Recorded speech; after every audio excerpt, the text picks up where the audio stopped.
live struggle legacy. It's a whole movement. I got you, big baby. I keep the struggle live struggle, live music. Pay attention to how we do it. And so my dog who never made it out. Live struggle, I got you, homie. We break it out, live struggle, live music. Pay attention to how we do it. And so my dog who never made it out. Live struggle, I got you, homie. The things we do when we down on our luck, like a dolphin. Anything to get fucked up. What you think? Now we out here trying to get locked up. Desperation brings desperate measures trying to come up. Hey everybody, it's your boy MP, Live Struggle Legacy, and welcome to the Live Struggle Legacy Podcast, Season 3. Now, real quick, if you haven't already done so, please make sure you hit that subscribe button, hit that like button, hit that notification button, drop a comment, start a conversation in the comment section. If you're listening on a streaming platform, please make sure you hit that follow button, just hit that save button, that notification, that download, rate us. And if you're looking to promote your brand or your business, holler at me because we're looking for sponsors. Okay, so with no further ado, I have a very special guest today, another one of my brothers from another. Me and this man have been through some shit together. This is my main man, JP, aka DJ Loops. What's happening, brother? What's up, man? Thank you so much for coming on the show, bro. I'm super excited to have you. Bro, it's been a minute since I've seen you. So yeah, bro. So I'm gonna tell them real quick how we know each other, right? Go ahead, sure. Right. So one thing about me and this man, we ain't got shit to hide, but we put it all out there. Ain't no sugarcoat, none of that, right? That's just how that, and that's JP and it's MP. So welcome to the JP MP show, right? Michael Paul and John Paul. That's Michael Paul and John Paul. That's right. So a fun for me, not so fun fact. When I was a kid, bro. I'm Michael Paul, and in elementary school, they always used to fuck my name up. They used to call me John Paul. Because you know who was John Paul back in the day? The Pope. Yes. Trust me, I made this shit. I went to my mom. I'm like, could you get? And I went to a Catholic school when I was a kid. So yes, I was a kid. Absolutely. So you went through something similar. Absolutely, bro. So I met JP in Yazoo City, Mississippi. At the tail end, both of us were at the tail end of a long bid. JP did a much longer bid than I did. For that shit, basically. Right? So I did 11. Mine was 151 months for 4 pills of ecstasy. For 4 pills of ecstasy? You remember Chupiani used to call me Beans for a reason. I didn't know you got all that time for 4 fucking they careered me, bro. They careered me because I wouldn't testify against the owner of the club. Well, we're gonna get into that story. Yeah. So real quick, I want to tell everybody how I knew you. So we, when you're in a prison yard and you've been there for a little while, right? You get to know everybody around there, right? And so especially if you're into like things. So we were in the same unit, I believe, right? Or side by side units, one or the other, and the units would connect. And then now in these institutions, you have this controlled movement. I talked about this before in previous episodes, and it's kind of like you can think of this as like the bell in high school, and you got like a minute to get to class. Yeah, like right? It is. So these are a bunch of grown 7 minutes between classes. Yeah, right? So we had a 5-minute move, a 10-minute move, 2-minute move. So we used to catch a 5-minute rec move every single morning. What was it, 6 a.m.? Yep. So that one, bro, we did all that one and the one after the afternoon, right? Yeah. Yep. We went hard, bro. We went hard. We used to like 3-4 times a day working out, right? Mm-hmm. And JP was a major runner. I ran a little bit, not like JP. JP was out there every day. And I remember how we would get to know each other. So sometimes there'd be a fog count. Right? And during a fall count, you can't go in the yard, but you don't know that. So you get up, you get to the door, you're waiting. You can't even really see outside. They got a tiny little narrow ass window. So you don't know, is it foggy? Is it not? There's a little bit of fog. Are they going to let us out? So we're just waiting. And then you know it's going to be a fog count because an hour done went by and we're just waiting at the door. So then you can really get to know somebody. Yeah, we did a lot of chit chat. Right? In this confined space. Oh, you know this person? Oh, I know that person. Oh, you're right. Oh, you're from Florida. I'm from Florida. Right? So that's how we got to know each other. And then also, you know, I don't know how well JP remembers him, but we all know this is Live Struggle Legacy, and this all started with my brother Tim, who lost his life in federal prison. He never made it home. So we're blessed to be able to speak to you right now, because there were a lot of you know, fellas, women as well, who went in, nonviolent drug offenders, and fucking never made it out because they fucking died. Right? So, and not because somebody stabbed them, not because they got killed, because they couldn't get proper medical attention. Absolutely. Right? And so how many people you think you've known throughout the years? I know for a fact, I don't know if you know, I don't know if you remember, we used to call him Hippie Donnie, the chemist. He almost died. They had to let him go because they put some stents. He was the kidney stone. They put some stents up, and they screwed up the stents. When he got home, he went to the halfway house for one day, and they had to rush him to the hospital Because they fucked up his stents. Literally. And so he never went to the halfway house. He went They home. got students in there operating on you, right? It's not that I don't care. Look, my knee. I had a torn knee for 2 years. They set my procedure for 4 days after I went home. Think of that. They had me on hold for 3 years about my knee procedure. They actually set it for me to have my surgery 3 days after I already leave. So I'm already gone. I'm not there to have my procedure. Of course, by design. By design. Literally, right? And I'm looking at this, and the orthopedic surgeon told me what I can do, we can't do, and I'm just like, it's like some shit you see in a movie that you don't think it's real, and it's absolutely real. And that's what happened to Big Baby. God bless him, my brother. Because I don't know if you remember, I was training him. So remember, I started training people in there, and we were training, and he had he didn't have a full range of motion with his leg, and I was like, yo, bro, you got to get down in the bucket, you know? Yeah, we were out there working form checking, right? And he's like, listen, man, I can't. My knee fucked up. I'm like, bro, did you have them look at it? He's like, yeah, man, but they tell me to drink water, go to commissary, because they're not going to give you a fucking ibuprofen. Buy it from the commissary. Right? So he but he's thinking like it's something like what you had. Oh fuck, I'll get out. They ain't gonna do it. He's thinking it's like maybe a torn meniscus or whatever. But yeah, it ended up being a fucking blood clot and an aneurysm, ruptured, poison blood, killed him instantly. Yeah, he never made it. So rest in peace to the big homie. But we're doing this for you, big bro. And we're really piggybacking doing this for all of us, right? This money right here is for everybody. So right now it's all about JP. Listen, before I forget, that song you did, No Time or In Time, something. That was the dopest track, bro. I listen to that shit all the fucking time. Real, bro. The bars that you spit, your part, you were spitting for us. Yeah, you really were, bro. Yeah. That clique of us that had no problem throwing that paperwork out there. Yeah. You were speaking for us, clique. So I appreciate that. Yeah, that's. I appreciate that. I had that shit thrown in some clubs for you. That's what's up, bro. The video. I don't remember. On that video, I was having to play in different clubs for you, and all around Orlando. Yo, it's a good track.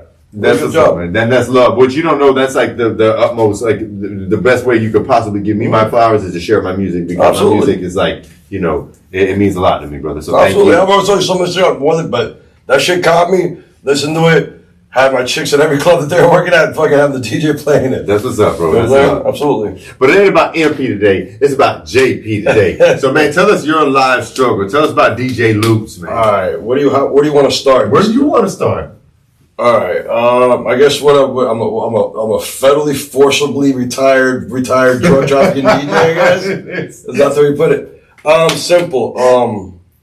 I started pretty much, first of all, I'm ADHD and I'm the real ADHD, not this fake shit. I'm on my meds. I'm a bug. I bounce around. So I might bounce around on some of this. But the stories are good. I am flying out to LA this year. They're going to work on a screenplay. Yeah, because it's easy. You don't even have to make shit up that actually happens. Yeah.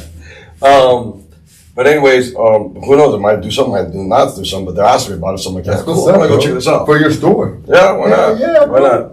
So the music, how did it start in music? Let me see. The funny thing is my high school was one of the better high schools. And Lake Howell, which is in Winter Park, even though my house is in Casa Brea, that's where it's just outside Orlando, right? Right. That's where you north suburbs of Orlando. And my sister, they had just built a new auditorium, and my sister was a freshman. When my sister was a junior, I was a freshman. But so my sister's sophomore year, the auditorium was new, and she was the first one to learn the lighting system. Come the following year, my sister's a junior, I'm a freshman. If I want to catch a ride home with her, I have to wait with her. So she's in drama, running light system. They have this fucking 32 channel board up there, old analog board, fucking analog EQ, blah, blah, blah. So I'm sitting there every fucking day watching rehearsals, this and that. I'm pretty good with music. Not saying I'm going to be a DJ. I don't know anything about this shit at the time. Shit, I was 14, 15 years old. My cousin is Eddie Mix out of Miami, which was one of the power mixers. And I kind of looked up to it, and I kind of would grow along with the music's coming up. And anyways, well, one day somebody is not there, and they don't have nobody run the board. I've been sitting this shit for fucking 3 months. I can do this shit. So I run the board. From that point on, I become the sound engineer for my school for the next 4 years. Minus 1 year, I ran away and went to Miami, and I became the soundboard engineer down there. So I didn't really usually follow the same music that was most popular. I would find a lot of music that I've enjoyed before, and like popped, and then it popped. It was kind of cool. That was kind of my gift. I was able to kind of understand that well, this is good. If I like it, it has to be liked. Whereas a lot of people, it's just like, you like it, no, it's still shit. I ran away my junior year and stayed with my cousin Eddie. He was already retired from DJing because I had the turntables out, and I had to stay there for 3 days before I could go see what my dad was fucking his house was. I hadn't seen my dad in a few years. Long story short, played with the turntables, got kind of hooked. Had up and down time, getting in trouble in Miami for a year, almost getting arrested in the feds as a 17-year-old. Got shipped back to Orlando. I actually made it out of high school in 4 years with over 180 days missed in 4 years, but I made it. Don't ask me how. From Orlando, you graduated? I ran from Orlando, but I gone back forth. Orlando's my junior year halfway. I took off for Miami, and then my immunization, they say it was up to date down there, so I didn't even start school for 60 days. So I missed 60 days of my junior year. It still passed. So it's the school system. They're just trying to push you along, anyways. If you can read and you can add 1 + 1, they push you along. Yeah. I get out of high school, join the military, get in some trouble in the military. But at the time in the military, I end up in Jacksonville. What branch? Navy. Okay. Navy. I was in the airman field. I think I vaguely remember that. Thank you for sharing. Yep. I fixed the aircraft, and I was doing the Starstormer stuff. And then at that time, like, I always used to love to dance and stuff like that. And one of my closest friends that was in my same squadron and everything, we started going to the clubs together. And so be it one of the DJs up there who was a light tech, actually a pretty DJ here in the Tampa area, Jason Gemini. We started getting into the dance scene in Jacksonville. And was you stationed in Jacksonville? Yeah, I was stationed at Cecil Field. It's not there anymore. I think it's still an airport, but you still have 3 bases. You have Bayport, which is the actual port where the ships are. Then you have Jackson AS, which is still there, which is an air station. They had Cecil Field, which is also an air station. I was stationed at Cecil Field. I think it's an airport, but I know that it's not a Navy base anymore. Got in trouble in the Navy, went to military prison for a little bit over a year, got out, got home, and it was just like rave central, breakbeat central. I got all into it, dancing, DJing, and then in 97, I took it kind of seriously, and I hooked up with the right person who I actually met in Jacksonville. She was just a little candy raver, and actually just ended up running I want to say promotion, more like a booking agency. And she was a manager. She did, my taxes 98, 99 were 60 grand 1 year, 70 something, and that's what I claimed. For DJing, that was great fucking money. You know what I'm saying? I was traveling, enjoying my time, almost dying, partying too damn much, which caused me to retire, got married, got in the drug game again, got popped, kind of with a state case. While the state case is open, I have the opportunity to buy my house in Lakeland. I've already been retired for 2 years. My wife has never seen me DJ besides the home. She's never seen me, but her sister was how I met my wife. My first wife, her older sister, was my bodyguard's girlfriend. So she used to be my driver when my license suspended. She would take my gigs. So she's known me like longer than my wife. So they separated when the parents got divorced. One stayed in Michigan, and she would come down and visit. That's when I met her, and that's a whole other story. And my stupid ass just playing parties around Lakeland area. I had a friend who had his first shot at playing on some place called Ewell, called The Realm at the time. So they asked me to bring some records that they knew they couldn't get because I had so much shit from when I played. And him and his girl got in a fight. They need somebody to cover the slide. I'm like, dude, I got my record back, cover the slide. It turned into a shit show. Well, one of the guys that was there recognized me for when I had a residency fucking on Sundays back in fucking Slobberhole in Orlando, which is Cyrus Zone. And they let me play pretty much because I was like, dude, I get paid. I'm just retired. I was doing this as a favor. And so I played, ended up fucking having a great night. From that led to being featured there and featured at AVO2. That feature turned into a regular residency. The rest of the residence turned into being the entertainment coordinator. Thus, when there was put under investigation, et cetera, that goes into the prison time. So your case was tied to. Now my case is all from, like, if you can Google right now, AVO2 drug bust or something like that, and don't talk about. You could probably have the owner. You should probably have the owner. Remember when it happened, bro? You should probably have Lou on. The owner Lou's out. He's he probably talk to. He's very socially motivated. Yeah. Me and Lou have a love-hate relationship, but I'll say, like I said, this. I got 13 years. I kept my goddamn mouth shut and didn't testify against his ass. You know what I'm saying? Which that's the problem. People. You know how that game is, bro. They go in there, don't even lie. They don't even lie just to get time out. They might not even know the dude. They'll say, oh, yeah, I saw him do this and this. Exactly. You know what I'm saying? It's just keep passing the buck down, and whoever's left it holding on me, I'm thinking, what are they going to give me for 4 pills? Well, this is what we're going to give you. Here's 13. Eat that. So, I got home. As you know, I visited you a couple times since I've been home. Yeah. You met my beautiful late wife. Yeah, I'm so sorry. So I got home. I married my sweetheart, which was my high school sweetheart, on and off. We had separate marriages. She had married somebody else and had kids, and I raised her kids. And then she talked me into another. We went Havasupai Falls. You hike 10 miles in the Grand Canyon. You got to get these passes, and she has me sitting on this rock right next to this beautiful waterfall. Like, I got pictures of it. And she talks me into having a child. And I'm thinking, like, look, I have 2 kids with my first wife that don't even want to accept me because I was locked up for 13 years of their life. And their mother said, oh, your dad was a bad drug dealer, bad person, even though she was the one carrying the bag right next to me. You know what I'm saying? It's like, yeah, I'm the bad one, but you're enjoying the fucking 100 racks every fucking month and a half. You know what I'm saying? God, those times, man. I know you had those times. I reminisce about them sometimes. But anyway, she talked me into a child. She got pregnant, had a beautiful kid. I mean, she's my life. How old is she now? She's 5. Her birthday's on 4/20. Yeah, because she's like a year younger than my son, I think, right? Okay, like 2 years, a year and a half. Yeah, because when I met your son, we hadn't had Chunky yet. 18 months, right? Right, we hadn't had Chunky. No, you did. We did have Chunky. She was a baby. She was a baby. We went to Fort DeSoto. Yep, yeah. Absolutely, we did. I just remember that. Absolutely, we did. So Chunky and Rafi met. Yep. I remember that. Yep. I remember the first time I met your son. Well, that's the time that we didn't have Chunky yet. And we all went swimming together. Remember? Absolutely. And they loved it. Their babies were loving that water. She without her, I wouldn't be able to make it, man. She the hard part was that the family, my in-laws, it's been a love-hate relationship for 30 years. Still don't even know why. And literally the night that my wife died on me, I had to go prove that I was married to her because they were trying to make claims. They literally stole my stepkids that I raised from 1 and 3. They tried to come after my daughter the next night with DCF.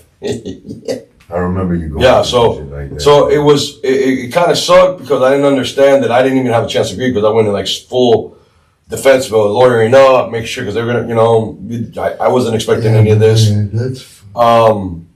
And then people say, oh, I would never even make it. But you know what, man? You were in there. Remember we would see people that had like 20 years and they go, how the fuck you do it 20 years? And people had like 10 years. Like, the motherfuckers got them no going. How are you doing it? It's like, you have to. There's no, you can't. How do you not do it? Right. So what was I going to do? It's like, I got a 2-year-old daughter.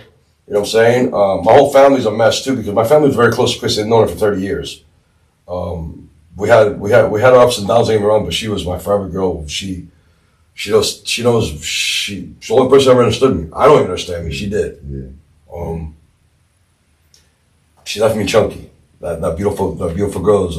I'm grateful we got to meet her too, bro. It was a great time, man. It was, man. It was. In both of our lives, everything we've been through. Yeah. To be able to share that. Yep. You know what I mean? Like, I thought my son's mom was gonna be my forever girl, but I know, bro. I was like fucking so shocked because I had. And I was like, wait, what? Well, it is what it is. And the same thing with Buck. You see, Buck's roller coaster is a friend of ours that was all basically the same story as ours. And you see his story, and now he's got another kid with You know, and up and down, happy ever after again. You know what I'm saying? It's just, I'm happy for him. I'm so happy that he's. I'm happy for all of these soldiers that have come out and didn't crumble, bro. They no matter what life threw at them, they were that gangster that they portrayed in prison because. I remember how many of them portrayed it, and they were just fucking punks, bro. Yeah, you know what I'm saying? So, like I tell people, when gangster when you come out here with pistols or coming, gangster, you come out here and you made it work. One way or another, you made it work. Whether you had a kid and you became a dad, but you became a dad, you just become a baby daddy. Yes, you know what I'm saying? Yes, a big and that's what that's all I care about. I said this to my mom, and my mom because I'm wild as shit. I try not to be, and. I said, I really don't care. My goal in life now is, since I believe that she's been dealt a bad hand because she lost her mom. She barely remembers her. She was a month past 2 years old when her mom passed. And I believe that all the wrong that I've done or how people perceive me, the easiest way I put it is, when I'm on in that casket or whatever, and everybody's crowded around, and you hear the what it could have been when they talk about when I started making mistakes and everything, and then she's gonna be the one that's gonna say, "Hey, listen, you can say what the fuck you want to say about it, but take that shit outside," because that man gave me something that no other child has ever experienced from everything I've asked. Yeah. You know what I'm saying? And my mom says, "You're right. She's gonna be a legacy." Yeah, that's and right. It's that, bro. That's right. That's it. This is my legacy. It's like the hoes that have been in and out of my life since then. I've tried, bro. I've tried. And it's just like, I realized, I told them all, when this girl get fit in that Porsche, y'all, done. That's it. Now she gets in the Porsche, we gone. And that's what we do, bro. She's already been to Tennessee in the Porsche and everything. I love your relationship with her. I love to see your pictures. Yeah. Like, I love that you include her in everything, man. I took her on a helicopter ride last week. We really didn't talk. She's as spontaneous as me. The hustle thing was still in me, but do you remember in prison everybody would be doing those charts for the day trading, all that day trading shit? And I couldn't do that. But what I learned was that if somebody's good with something, just pay them to do it, right? So that's what I did. So Chrissy made decent money, my little hustling, and put it all together. And then we made right investments, so put me in decent spots. So when she passed, we were actually really good financially. And the thing is, she had a really good career. That I was able to invest, and it did really, really good. So it got to a point that I was able to buy properties and have this beautiful fucking daughter. So now it's just like, next goal is pilot license. I just fly to each of my property. Yeah, that's my next goal. Okay, I love that. Yeah, I didn't think I could get it, and then I was at the Alaska house. Yeah. I basically bought the bottom floor for my sister. She bought a house in Alaska. I thought I was gonna love it up there. I hate it. It's beautiful. What you mean, dog? You thought you were gonna love it up there? I knew you weren't gonna love it up there. Shit. Yeah, but here's the thing. See, this is what they don't tell you. So I basically ran up there because a girl drove me nuts here. When these girls that was staying at my house, so I ran up there, and my cousin that I was raised with. See, when my mom was a single mom, and my real dad, who so ironic, crazy ass story, ended up being gay. Died of AIDS before he was one of the first cases. They didn't even know what the hell to call it back then. But anyways, and who was that? My real dad. Oh shit! Yeah, bro. That's what I'm telling you. When I say faggot, all this shit, I'm like, bro, I spun in gay clubs. My real dad was gay. I got plenty of I can call him back to all I want. My best friend. That's what I tell him. Just I'm sorry to hear that, bro. I didn't know that. We weren't that close. But we got close at the end when I seen, because when I ran away, that's where I went and stayed. And after being down there 1 year, in my junior year, I terrorized Miami. I was in so much trouble, dude. House was in Miami? Yeah. Okay. So when he found out literally that I passed my junior year, he put me on a bus, kept my car, put me on a bus to Orlando. I thought I was just going to visit. No, this nigga sent me right back to my fucking mom's house. Mom, I didn't know I was coming. The stress that happened, I thought he was a hypochondriac. I swear to God, we started talking again. I was pissed off, and this would have been May. My birthday's in November. His birthday's right 2-3 days after mine. We talked on our birthday. That was it. And he's telling me he's sick. I'm thinking, full of shit, whatever. He's just, this nigga came to see me. When I graduated, he went from being MP. The guy we had weight set in the back apartment. We would work out. He was 5'7", 180, fucking shredded. Yeah. 10 months later, this guy's 110 pounds, fucking no hair and everything. Wow. Absolutely. That was before they had all the fucking. Yes, exactly, bro. Exactly, bro. I was literally watching He wasn't Magic Johnson. No, hell no. No, that's the thing. He died. I would put it this way. I was in the military, and I tried to come home. So he must have died. He died in 96, either 96. 95 is when they let me come down to see him, I think. Either 96. I was locked up in the military prison when he died, but I had come home for terminal leave. They thought he wasn't going to make it. So I got to see him. Then I went back, and then he held off for like another 6 months, and I got in trouble, got locked up, and then he held off another 6 months. But yeah, he died younger than me, because I'm almost 50. I think he was like 40, 46, 47. Bro. Yeah, I was contemplating that the other day. I'm like, man, I outlived my dad. Yeah. You know? But I don't even know how we ended up on that time. No, you're good, bro. So let's take it back to the DJ scene. So all right, so the DJ thing. So how did it happen with me? It really happened kind of as of an injury, because I knew how to run soundboards. I played with my cousin's shit when he had me when I was out there for 3 days before we were finding out where my dad was, which is Eddie Mix. He already retired, but he had the decks and shit in the studio set up. So he taught me some simple stuff, and then I started picking up more and more of it,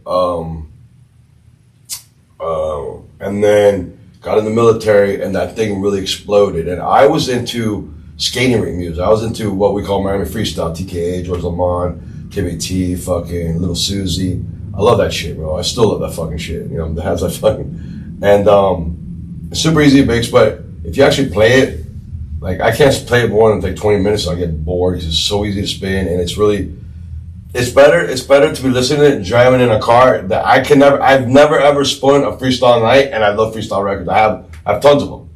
And I'll drop one in every now and then in a breakbeat set or something like that. You know what I'm saying? There's people now with the software and everything that you know, you don't press records anymore. I still every now and then will press such songs to record press when I want to like keep it authentic and play newer stuff that's still, because I got a decent price. The guy who pressed me, he uses a cutter, but he presses me four songs, 2 per side, 14 minutes, and he presses them to them for like $130.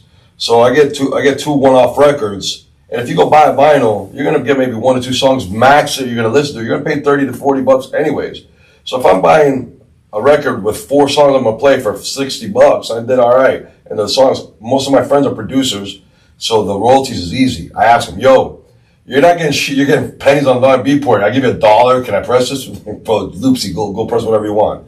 And that's it. They know I'm pressing 2 copies. They know I'm pressing for me to go play. I'm not sitting there selling it. They got no problem. For the music. They did it for the culture. Bro, that's the good thing that I have so many friends that are producers, and they're really, really good producers. And they care about the music, not about the cloud, not about the bullshit. The ones that I usually ask already made it. Yeah.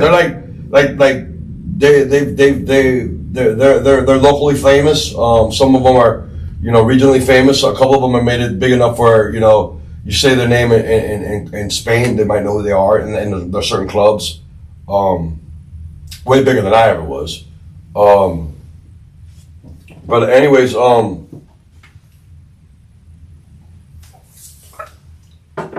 I learned that DJing is cool, but if you can't produce, it helps you out, which a lot of the badass producers didn't even know how to mix. They learn how to spin to get their music out there. And so I met a friend through, and I don't remember if it was through another friend, but he was selling records. We'll go in and go to his house. It's whole fucking studio, whole analog studio. That's like, I'm like, you know, when you walk into one of those, you see those movies like, it was one of those moments. I'm like, what is this? What is this? What is this? And then I just deep dived into it. And the dude had classical piano training, all the gear that I would need. He had all the knowledge. He was a computer nerd, which I don't mean that in a bad respect. It's just what I call it. You know, somebody that understands their way around the computer very, very proficiently is a computer nerd. It's not a bad thing. Please don't take that bad. I just speak very direct. And the only thing he didn't have was that thing that makes hits. I would listen to his tracks and I'm like, this is cool, but why didn't you do this? Why didn't you do this? And that's always been my problem. So I got signed. My wife at the time, Nicole, worked for a company that did some type of filling or caps. They were called cap techs. It was like the Rolex of crowns or some shit. and one of the lab companies that in New York, he had a dance record label, but they're all producers. They didn't have a DJ. They used to be called Schematic Records or something like that, and then there was another Schematic, so they had to get they had to switch the name because they had the copyright. The other company had the copyright, and they sanctioned records, SANKTION, and they signed me to 4 songs and 2 years of basically any of their events. I'm playing them. You know what I'm saying? And it was kind of cool, but it was cool because I was signed and they gave me a check, but it was nothing of what we had here. Yeah. It was something else, but it was cool enough because the only problem is I suck at originals. It's like the whole time since I've been sitting here with your earlier podcast, with what was Miss Kitty McQueen or something, super cool chick, I guess. And I've been looking at this artwork in the studio, and I'm just like sitting. I'm like, I don't understand why they did that and that. I would have done this, and that's what I would do with the music. Yeah. That was my thing. That's why I've always been like, that's what the Florida scene is, bro. We're just bootleggers, dude. We take every sound, every song, every look, and we just make our own fucking breakbeat all the way to bootleg. Bro, do you remember Jam Pony? We've stolen, made some shout that shit too. You know what I'm saying? I love Jam Pony growing up, bro. So I did a couple tracks that did pretty good. They're bootlegged. Got assist in the assist letter for one, so I know I did really, really good that one. But like I said, my originals were crap. But that's what it was. Like I said, I got locked up there. So then, anyways, I retired. Like I said, I come out of retirement, and I get this job at AVO2. It's perfect. I'm a new dad with my kids, with my first wife. So it's perfect because my wife works during the week. I could stay home with the kids, and I could just go work the weekends and DJ. And it works. And then I even got her job where she was working bartending, so it was really work. So we could party, get our time together, having fun as kids, kind of at work, which is a little bit irresponsible because sometimes we're partying instead of working. Wait, she was working, I was partying, let's be honest. I was a mad influence. Oh, yeah, dude. And the owner of the club really fired me. Like, this is the whole thing, is like, they got this guy saying that he was running a drug enterprise out of his club, and he literally has fired me for being fucked up in his club. Think about that. From AVO2. Yeah, and what it was is, what is it? To me, no offense to anybody, I think the U.S. government's the biggest gang in the world. They do what the hell they want when they want, and that's all it was. Like I said, me and the owner aren't the greatest terms, but he got railroaded, he got screwed. I did too. Lost a lot of records. I had my hits, the stuff I like to play in the club, and I didn't get them back. But that's neither here or there. Were you there when they actually raided? No, I was sitting in state prison, bro, on a violation. Oh. Listen. And then they picked you up? Right, on a writ. I didn't even know I was going. I'm like, I had just. So you were doing a state bid, and then you got picked up. Damn, man, that's like worst case scenario. I didn't even know what the hell it was for. I'm like, what is a detainer for? It's dealing in possession with intent to distribute MDMA and conspiracy. Wait, what? I'm like, what the fuck is this for? I'm in Tampa. And then somebody had just come in from the streets and they was like, bro, you were that fuck? Didn't you say you still got that club? I'm like, yeah. Like, that shit got raided. Well, I know it was all over the news here. Yeah, I didn't know. The fuck I know. Bro, they said when they raided it, they were fucking like you would see carpet. There was pills. I'm sure. This is a sad part. It's not something to be proud of. But I have been in clubs 4 times. No, sorry. 3 times I've been in clubs, and then this one I wasn't there. But obviously this one I was part of. The other 3 I was not arrested or involved in any of them, but I've been in 3 separate clubs in my lifetime that have been lights turned off, Duke boys coming in. We had the Turtle Club back in the day? No, they Orlando. Do you remember the Turtle Club back in the day? I know what club it is. I never went. I wasn't here at the time, but I've heard many stories about it. It was in St. People, like Largo, Clearwater area, and yeah, that same shit. Like that, they used to have a teen night. Right? Oh, yeah? Yeah. That was the whole thing. Is like, people don't understand. It's like raves were all ages shit. Yeah, sure, let our kids go. They're thinking there's no alcohol. Of course, it's fucking drugs. Exactly. Nobody cares about the alcohol. Everybody's rolling. Yeah, exactly. You know what I'm saying? Which, to be honest, man, I'm a proponent about ecstasy, even though I'm going to tell you that it does screw you up. I've partied so damn much that the shit doesn't even work right for me. I'm depressed. I don't know if it's depressed with everything. It's serotonin, though. It's gone, bro. Yeah, that's why. Dude, I try to party. I go down to Miami Music Week or something, and I'll be loading up with so much fucking vitamins, eating healthy, loaded up with the 5-HTP fucking serotonin boosters, all that bullshit, and hopefully I get a little roll. It's fucking retarded. Bro, it's, I used to fuck with it. That's like the only drug that I like really got into. So I was young. When it works, it's enjoyable. So bro. think about what year that was when ABTO2 got busted, right? So it was like the year before that I was going. Bro, I was like 17 years old. Bro, I ate my first my late wife Christy. I love her to death. I was my senior summer. I graduated high school in '94. I leave for the Navy in August of that year. And to me, it was the first rave I ever went to, and it was a club in Orlando called JJ Whispers.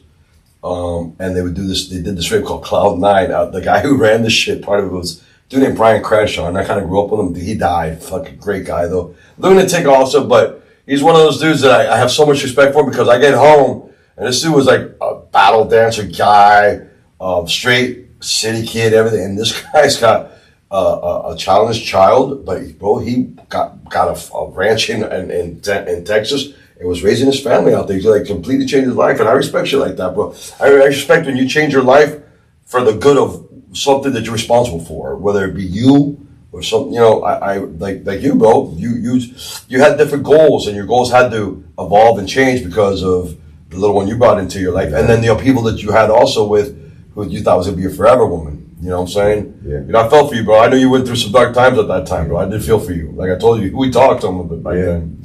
I like how you came out of it like you always do. You're a phoenix. Appreciate that, bro. You know what I'm saying? Some people are built like we're built. Yeah. Ain't a lot of us, bro. Nope, there's not, bro. There's not. And I've noticed it so much more now.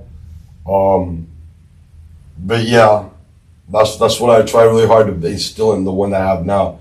Because just the last current girlfriend I had, I feel so bad because a lot of things, it's like, I realized they never taught this woman how to critically think. It's like, there's a generation that we have stupefied. And I don't know what's going to happen now. All I know is I got my property in Tennessee that I go be a whore. What are those prepper? I go be a prepper in Tennessee. Doomsday prepper. The Discovery Channel's going to come through some shit about me now. From DJ crazy ass, DJ drug trafficker to prepper. To prepper, yeah, in the bunker. I promised my whole family the DJ thing. So what happened is, I get out. We started vibing about music, even though we have two different styles. Art enjoys art. Exactly. You know what I'm saying?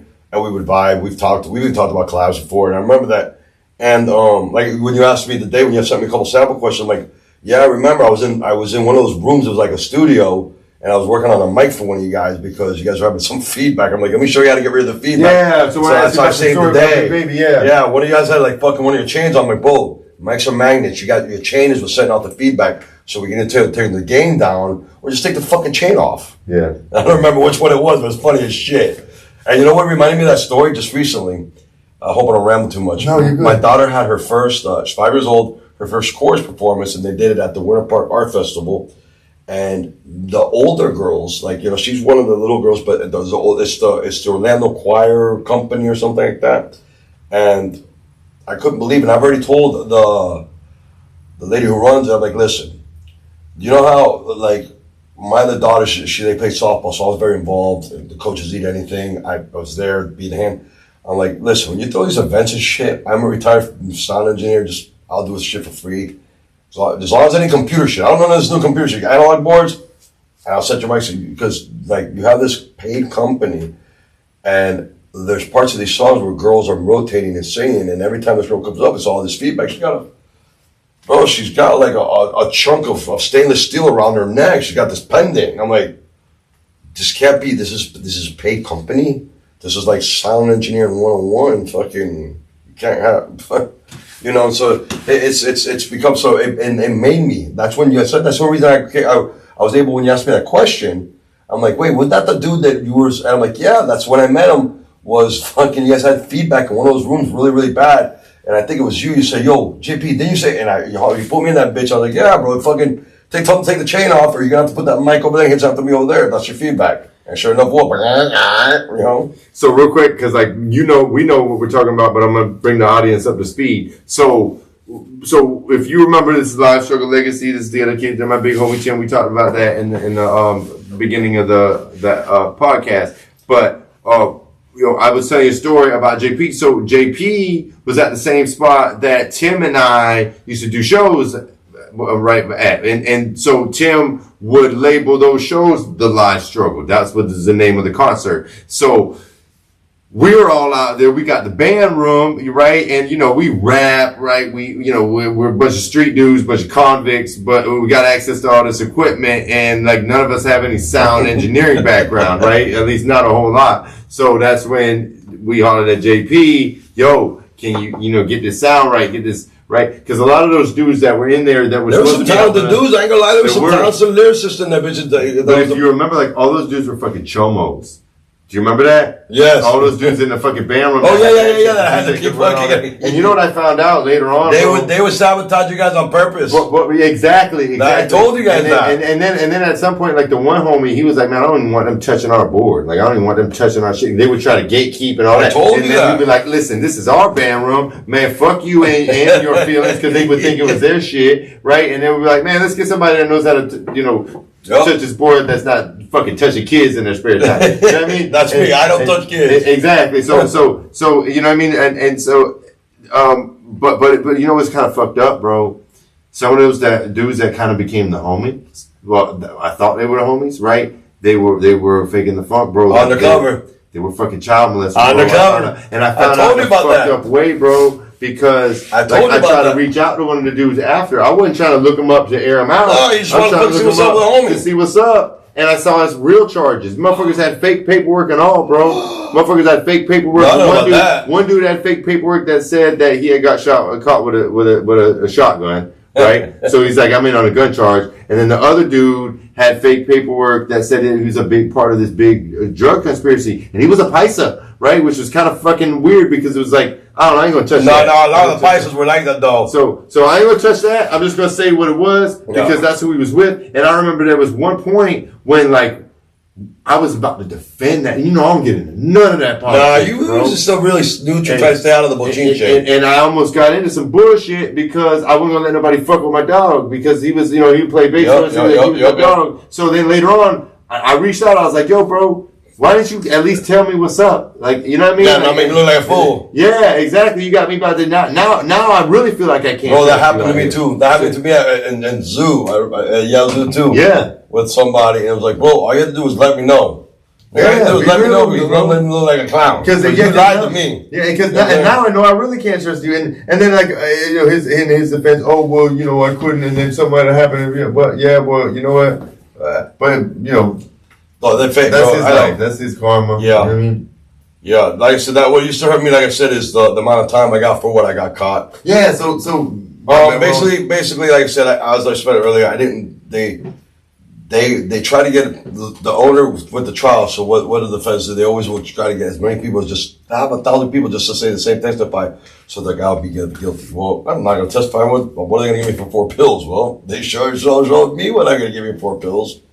But I hung my head tight. Yeah, I sometimes see people think the problem with my case is this is how slimy the feds are. All right, so they basically said that I sold 4 pills to an undercover that was with a CI. The CI was a stripper. What it was is I literally was DJing. One of the bouncers was my roommate. He was renting a room for my house. He was in charge of his post was where the bathrooms were, and then we call it the porn room. It was a room with a bed and a two-way mirror. It was a fucking party. It was AVO too. It was a late night club. Fucking, yeah, I remember they had the beds all over AVO too. Where that shit ever happened in there? That's all I'm gonna tell you. So, and he was in love with this Malvina stripper, and fucking. So I go in there. He's like, "Hey, normal guys in here. Does everybody got beans?" I'm like, "Well, I think blah blah got beans." So I go in there. But listen, I fed the guy. Listen, he says, "I go get the beans from somebody else. Give them to the guy." He goes to put him in his home. What are you doing? I'm like, no, bro, you're going to eat the fucking, I don't know, you give me them shits back. So I make him eat 2. Now, my case, literally, if you read my case, it says there's 6 pills. In the case, it says 4 pills get turned in. So what is, I gave the guy 6, he ate 2, there's 4. Like, they're admitting that he ate them without admitting it, and it doesn't even help me. At the lab, only 2 show up at the lab. So out of the 6 pills, there ended up being 2. 2. And you got charged with all 6? 6. So that's basically like a absolutely. ghost. Absolutely. Like Ghost, absolutely. Ghost dope. You read my case, you'll be like, what the fuck? But you can't beat the feds, bro. You can't. I tell people. They just hit you with the career criminal? Right. Yeah. Because I had a possession with intent and a trafficking charge was like 43 pills. When they had changed the law in Florida, the 10 grams of ecstasy was trafficking. I got caught. Bro, I eat 43 pills on a fucking weekend. And when that, you know what I'm saying? And people say, oh, no, you don't. Yes, I do. Oh, no, I believe you. I used to party hard. 21 nights. So I party hard. I saw somebody eat 21 nights. Yeah, you know what I'm saying? I partied very, very hard. As you can see, as I'm fried now. You know? Well, and then your tolerance level, though, the more you take. Yeah, absolutely true. Plus, I really metabolize shit really fast. Yeah. So that was it. So anyways, I'm sitting in court. They come pick me up. They take me and they bring me from. I'm in state prison. I'm in a state prison for 4 or 5 months already. They bring me here to fucking right here in Hillsborough County. They start putting me through the system, and it's like that I can't get a public defender because there's too many co-defendants. So they give me a private attorney.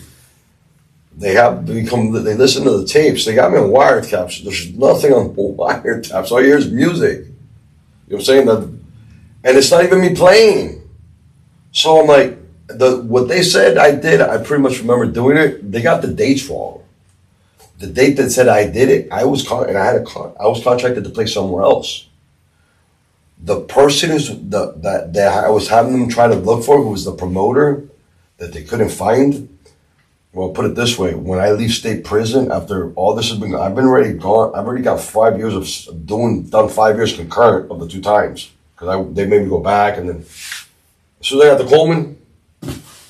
There he is, right there. So they knew where he was all along. The guy who could have exonerated me, everything's sitting right there in prison already. They said they couldn't find him, the witness. So the way they were. All right, bro, don't get it twisted. I right away, and then one of those start trying to peel shit all that up. Yeah. Yo, we got up. I had like 2 years ago, and the shit still was like at like the 5th court. That's how it works. By the time you win your appeal, you're already joke. Your time. It's a fucking joke. Yeah. It's a joke. Yeah. It's a 98% conviction rate. Yeah, it's 98.6. So that's what it's for every 100 people, 1 and a third of a person is going to be. And I tell people, remember when your case would have been around my case too, wasn't it?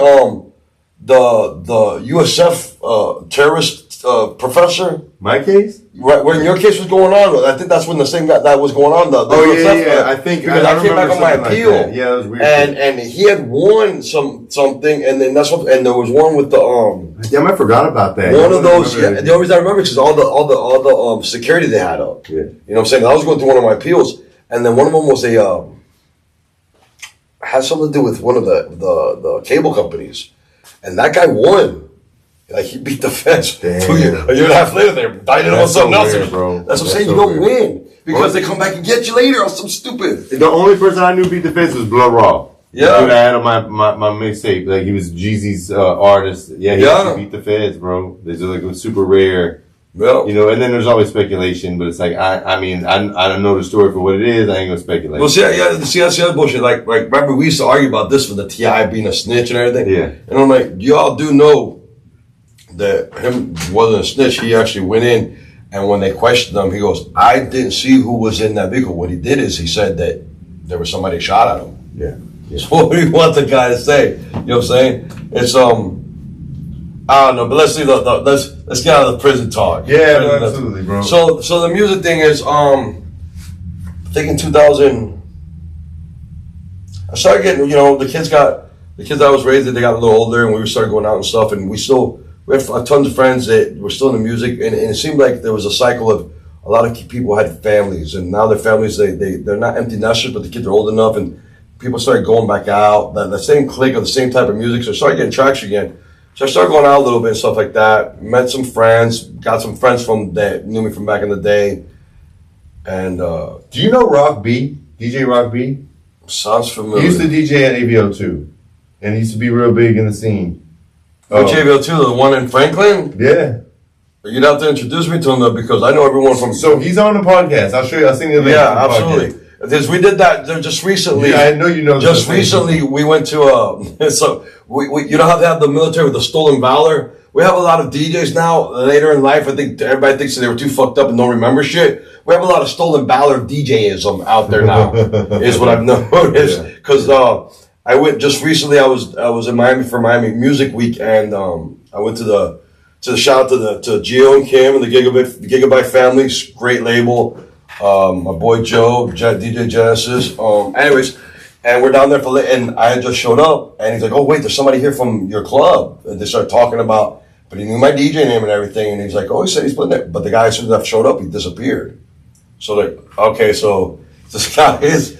Why would he wait to say hi to me and shit like that? So I think he's exaggerated the story, and here I am, the guy that actually did work there and all that. That happened a lot.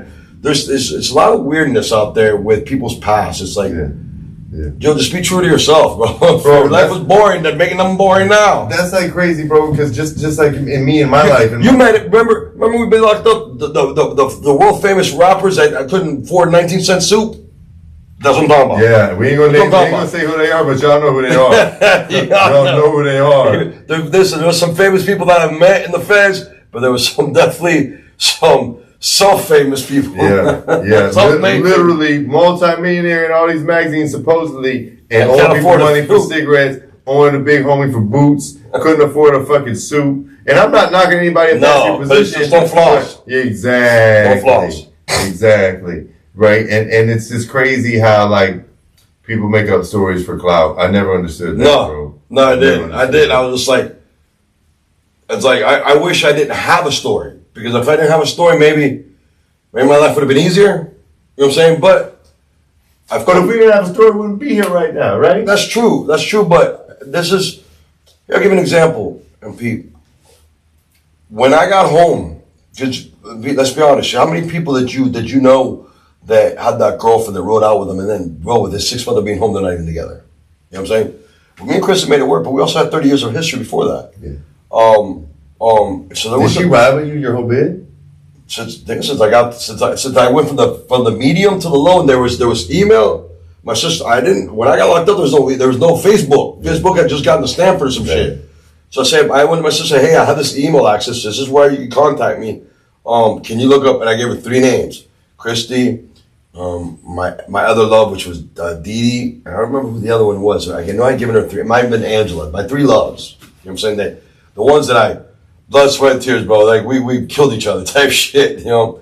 But Christy had known me. Me and Christy been like, we're best friends in high school, bro. Like her mom, I knew her mom first. Her mom was a teacher. Like when Christy was a freshman, I was a sophomore, and I used to sneak into her mom's class when I was a freshman to hit on this chick. So it's like, you know what I'm saying, this family's known me since.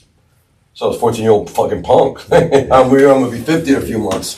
Damn it, man. Yeah. That's wild, bro. Yeah, I turned 50 in November. That's what's up, bro. Yeah. Scorpio. 50 with the 5-year-old. That's what's up, though, bro. So, but age is an energy. Oh yeah, it is. But don't get me wrong. It's getting.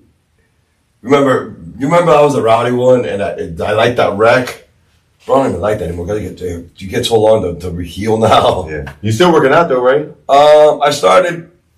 I'm always active, bro, but I haven't been in the gym. I went to go to the gym the other day to burn some energy off with my boy Lorenzo. He's in this shit all the time. And literally because I had already a crunch pack, like also they want to charge me the daily fee. I'm like, you know what? This is not the right day. And it was the day that I was actually packing the current ex to get her gone. So like, let me go home and just let me finish this, because I'm going to go burn off all this energy and I'm going to be nice. And I did keep the anger. Because I know that it's not good. That you need this energy. Yeah, I have to, because it's not, bro. Bro, she stuck back in when she left for 2 days. She stuck back in with White Castle, bro. Because she was back White Castle, the only White Castle in Florida. Yeah. She went to brought me White Castle to get back in the house. How do I compete with that? They know the pussy don't shoot. Bribed you with yeah, bro. They know the pussy don't do shit to me, bro. I'm but that White Castle, yeah, bro. It's like. They know the life I've lived. They've been through my phone. They've seen the videos. You know what I'm saying? No, that shit ain't nothing. She shows up with a 24-pack of White Castle, knowing I've only had this shit 3 times in my life, and I know me. She wore herself another. She got herself another month in the house. But you came for that White Castle. Only that's the stupid shit that I do, right? No, that's a typical JP story. That's like that's a typical JP story. Yeah. No, listen, I'm saying that because. I know this. I do got to do braggadocio. So, me and Chris used to have these parties, these after parties, because a lot of times, since a lot of the bigger DJs or stuff like traveling guys, I've known them for years. A lot of times they'll stay at my house. Even if they're getting per diem, I'm like, bro, pocket the $150, stay at my house. I always have an extra room. a pretty big house. And so when you have a headliner, why not throw an after party? So I would throw, but there was always invite only. Why? Because I don't want to have to deal with something coming up missing, some girl saying this, and these people know I live. Those are people considered family. You know what I'm saying? Like, you're always welcome. Standing up there, and people know once you've had one, you've been invited. So I hadn't had one really. I threw an event last year, and I booked a famous. She actually still pays her payment, her car payment off the royalties off this song called "Stay in Love." But Monique, what's up, girl? Which I've known for years because I got booted off some turntables at Blue Room, I think in '99, because they were letting her come in and do a live PA, and I was like, oh yeah, talking shit like I'm superstar DJ, and here's this megastar. But to me, she is a megastar. She's a true OG queen. Shout outs to her. Amazing. Definitely check her out. Monique. But anyway, so I booked her because she's getting up there in age and stuff. And she's still that diva, bro. She's still that old G diva. Don't get me wrong. But I wanted some of the people I've never seen live. They've seen DJs play, but the people if you hear that girl sing those songs live, you're just like, wow. You know what I'm saying? So I booked her for an event last year, which was almost a year to the day because I think it was June 6th, Saturday, the first Saturday of June last year. And then that was the first time I had people come back because I had a couple DJs staying at my house. They played that show. That's a show I did decide to play, but I only let them play vinyl. So if you were playing it, you better not play vinyl. We're no controllers, no computer. You're putting vinyl, put the needle on the record, baby, and fucking rock it out. I love it. And I brought some of the old school badasses. Don't get me wrong. It was a really good show, but that was the first time I threw something afterwards at my house, and it still was cool, I was still on the high from my show. It was pretty much a success. I wasn't planning. I was planning on losing money because all these shows lose money, and I didn't. I was really impressed. Amazing bread, doesn't it? Yeah. And then. But so then I've become, in the past few years, a couple of years, I've become friends with DJ Genesis, because I gravitated to his music right when I first got out. And then a friend of mine, through another friend, they were spending his birthday up there at a club called Myth in Jacksonville. So I went up and I became friends, and we vibed. And then we had a party at their lake house last year when I came back from my Alaska house. I actually came back early just for this party from my Alaska house. And, we vibed. I literally can talk to him about music the way I understand it, because remember, I don't know how to read or write staff or fucking classically trained. I have to hum things, tell you what I'm trying, and he understands that. He's literally. I've already realized, because I had one time when I said something, hey, you should do this, and he said to me they already had done one, and I listened to it. I'm like, man, how do I tell this guy this is kind of not really that good? That he's way better than this. So I kind of tippy-toed around it. And before I even tippy-toed around it, he already said, he's like, bro, you're right. I just listened to that, and you're right. I need to go ahead and touch that back up, because his skill had grown so much from when he worked on this project 2.5 years before. So he gets where my brain is. And it's like, you know how they say people live vicariously through somebody? I don't want to do the work anymore, bro, but I have the concepts and the ideas. So I pass them on to him. He's amazing, dude. The guy's amazing. He's, I really hope that I have some moving parts going on, because technically my LLC is entertainment now. I threw my show on it, and I was starting a little label, but the guy I had running it he was more happy being a label boss than actually doing work. Having a title, you know what I'm saying, with my money and my backing. But not making moves. No, just announcements. There's no money in this MP, and that's what I tell people. Like, the best you can do if you can break even, you're doing good. We're all doing it as a hobby now, and you know what I'm saying? Because everything's so expensive. The club scene is not what it is anymore. The amount to be able to get a niche genre, which is ours, is break beats or Florida breaks or such Florida breaks. The chances of getting the niche group of Tampa, Jacksonville, all of them together, you have to bring something different. And everybody thinks they're bringing something different, and they're different that they're bringing is the same bookings, just rearranged differently from somebody else the year before. Yeah. And that's what I've noticed. So that's why I tried. I knew nobody had seen Monique in fucking 20 years. I know I'm good friends with her. Monique, how much to do the show for me? Blah, blah, blah. Don't worry about it. I'm going to bring you in a fucking limo. Sure enough, we had press there, fucking shooting fucking pictures, her getting out of limo and everything. I just did it like an OG night.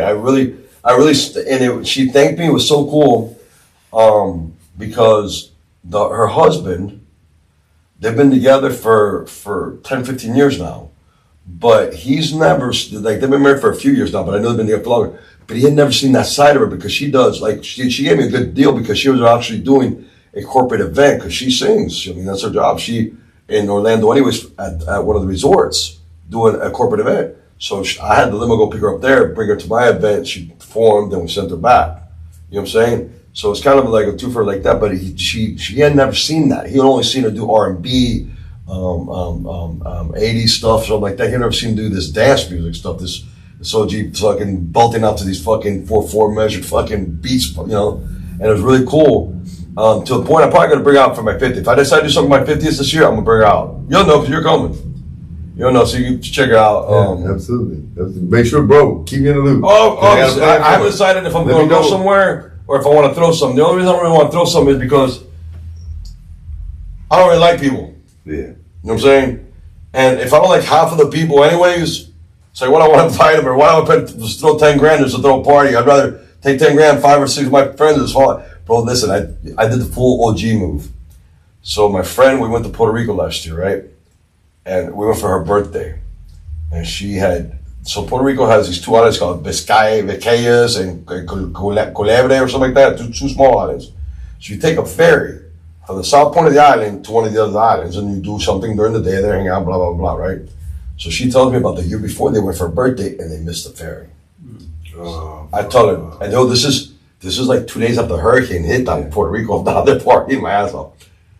So I said, we won't miss the ferry. Now, mind you, the night before, I wrecked the rental car on the fucking highway. I got 80. Listen, I have video of it. Yo, you know how we got back? There's no Uber or nothing out there, but I had gotten the rental car was $300. I paid $600. I had the insurance that I could go put that thing in the ocean, leave the key, and they're not going to charge me. I had the super insurance, so I'm good. Exactly. So. And the cop, listen, these girls are trash. So I'm with the cops thinks I'm drunk. And I'm like, bro, I'm just like this. I don't drink. And look, for the audience, I don't drink. And I'm alcohol. I just don't like alcohol. I think it tastes like crap. I used to like drugs back in the day. Now I'm just a pothead. And I'm telling you, I'm like, no, man, I'm just not on my meds. I'm hyper. I don't even drink. So this is this Puerto Rico story was, it was an interesting, that was one of my vacations.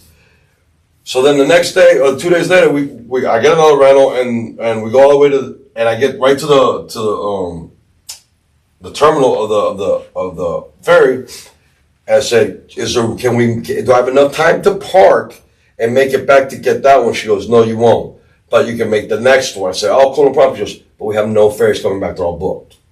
So we haven't booked, there's only one spot to stay in the island, right? So here we are again. We've gone 60 miles down to the island to get on this ferry and for my homegirl's birthday. And I remember her telling me something about the airport right up the road. So I was like, there's the airport, right? So I'm from Miami. My house is literally 2 miles, 3 miles from Opalaca Airport. So I know about just waiting to try airport. So I know you can get, you get the pole hoppers. So I go on hey, 4 tickets. I want to go to the island. They're $45, $50. She goes, sir. So jump on a little plane? Yeah, so it holds like 20 people. You know what I'm saying? It's not a little tiny thing or anything. She goes, sir, we can't put your whole party on one plane. We don't have enough seats set it up. She goes, but you can rent your own plane. I said, wait, what? She goes, you can charter your own airplane. I'm like, what are you talking about? She goes, right there's a flight. She goes, look around and see that little blue plane? She goes, you can rent that. How much? All right, so this bitch said anything less than a rack. I'm doing some Tony Montana shit. That lady said 360 there, 360 back. I said, sold. Yeah. Bro, listen. And the pilot comes equipped with a pilot. Don't do that, Ben P, because that's a joke I'm getting ready. Yes, of course. Yeah. Bro, it's me and my homegirl. So now in the car that's right is the girl that's my date that's been spending time with me and my homegirl's friend. Me and my homegirl, they were traveling bartenders. And my ex-girlfriend used to do that too. So I used to go to some events with her and bar back when they'd be doing it. They would do like the PGA Masters. They do like big events and shit like that. I bet like cool golfers do shit like that. So that's our vacation. So I go to get them like, yo, come on, you gotta get out of the car. You gotta get weighed. And they're like, what? I'm like, you gotta get weighed. She goes, what do you mean weighed? I'm like, bitch, just rented my own airplane. Yo, with a straight payload down. Bro, listen. This girl with the straight face, She goes, they're not gonna let you fly. She thought it was like renting a car, budget rental car. Like you just rent an airplane, they let you fly the shit. I swear to God, I was rolling on the ground laughing. So I tell this story all the time, and God bless her heart. She doesn't even get embarrassed about it. She goes, because you don't understand. She goes, being with this guy, this would happen. He would have his own plane. No, I totally can see you like, I'll fly. I'll fly. No. But wait, the story gets better. We fly to the wrong island. We were supposed to go to the one that's more populated. But it was meant to happen. I have pictures of the shit. The island we fly to was full of horses. You know how you go to Ybor City, there's chickens running around everywhere? Yeah. Bro, there's horses running around everywhere. Like, there's stray dogs, there's stray horses everywhere. You're eating somewhere, there'll be a horse walking right by you. Horses everywhere. I'll show you. Get off the airplane. Close to Puerto Rico? Yeah, it's one of the islands. It's like 12 miles. The airplane flight was like 7-8 minutes. Yeah. Right? So I rented my own damn airplane, flew to the wrong island, and then had the most amazing food. Some couple, they found the island by accident. They retired, they moved there, and the chicks, the name of the place was Christie's, and my late wife's name was Christie. I'm like, oh, we have to eat there. Yeah. Food was amazing. Just recently. Yeah, we went last. It hasn't been a year yet. We went would have been last September. Yeah. One of the hurricanes that come through, the hurricane that screwed up Puerto Rico. It was that week. I remember I went 2 days after the hurricane. It hit 3 days, and we didn't have power for 1 day. But bro, that was a cool time. So I fucking rent the car, missed the ferry, rented my own airplane, flew to the wrong fucking island, hung out with horses, lost $2,000 worth of jewelry diving off. So they used to have this lighthouse, and it goes out. Here's the structure is just the skeleton of concrete pillars and piling that just go out about a quarter of a mile. So I said, I'm gonna go out there and jump that and dive that. So I give the phone to the chick and say, record this for me. So me, my homegirl, and her friend, my chick, stay on the water. So we go way out there, and of course they jump. I do a fucking stupid flip or whatever. But bro, that swimming took so long. Yeah, bro, I had to float. I couldn't realize how bad a shit. You about to fucking die by the time you got there. Nigga, I get back there and she didn't get the video. So I'm like, are you serious? You had one job. I'm like, I don't want to do this. You almost died and she didn't get the fucking So now my homegirl's like, I'll do this for you. So I'm all pissed at this one. Give her the fucking phone. My happy ass goes out there. This time I do some stupid ass shit. I try to do like a 1.5 gain, almost break my back. back flop. Bro, this one didn't zoom it in, so it looks like that cartoon where the little fly at the end goes tweet. Yeah. Oh shit. So it ain't even like I didn't have it in me to swim anymore. Yeah. That's you it. Can't do that. So we went to the other side of the island and even had the longer one, and I'm like, I can't even do that one. Why? Because I'm too tired from that. Yeah.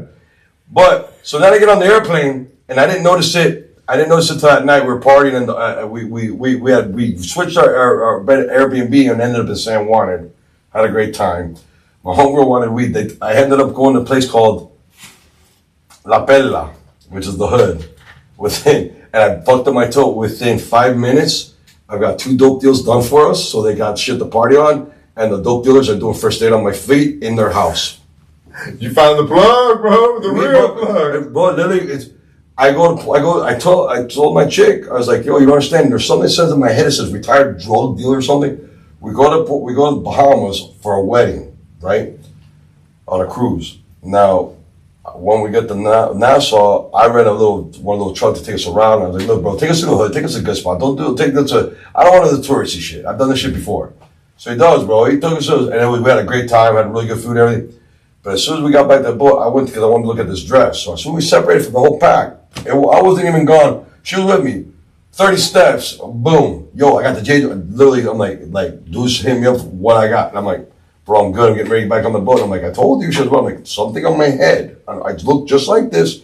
Says, I want drugs, or somehow they talk about drugs. It's the crazy shit. No matter what island I go to, what South American country I go to, and anywhere I go to, somehow, if there's drugs involved, it's like in my head. I don't know if I look like a junkie or what the fuck. I show up with $10,000 with jewelry on and shit. I don't get it, dude. I don't get it.